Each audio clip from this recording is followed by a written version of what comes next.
When we heard about it, I really liked the idea of it giving us a unified approach to assessment.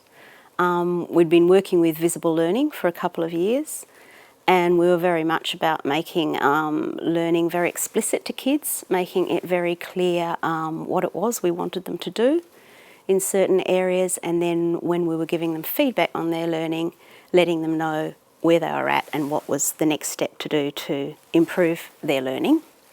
So I felt that Brightpath, with its teacher ruler and with its sort of learning progressions, actually laid out along that ruler, would really help the staff to be able to communicate that to the children.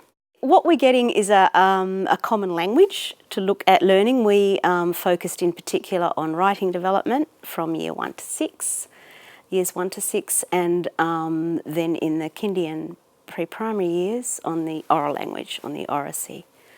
And using Brightpath has meant that the teachers have a common language to use when they're talking about teaching writing and assessing writing. And I also think they've enjoyed the opportunity to have their professional judgments validated and the opportunity to have discussions with each other about their judgments of students' writing. So with Brightpath and using the rulers, teachers were actually able to look at actual exemplar examples of writing, exemplar pieces of writing, consider their own views on that, and then have it validated. So I think for staff the penny dropped when they got their data back from the first assessment they'd done, and they could see where every child in their class was in relation to that ruler.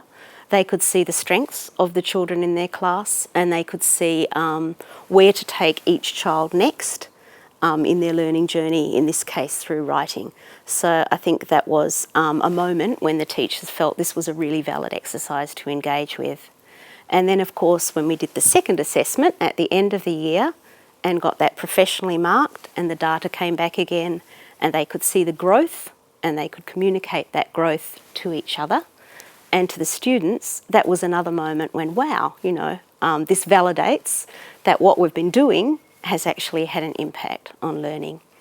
And for us, that's important for every teacher, but it's really important for us as a visible learning school, or a school engaging with visible learning, that we actually know our impact. That's one of the key phrases of visible learning, and this enables us to know our impact in a very clear and obvious way. We can see it.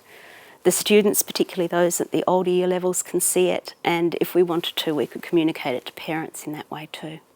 Quite often we might have done assessments in the past, we send stuff off, we get the data back, it's a number, it's a ranking, it's a stay 9, and it kind of gets filed away somewhere, and not a lot happens with it. This is quite different, because when the data came back to us and they started to look at particular children and exactly what their strengths were and what areas they needed to work on next, that really did start to impact on their teaching. So it's that sort of data-driven teaching, which is what we wanted, particularly in our link to visible learning, that we're getting from Brightpath.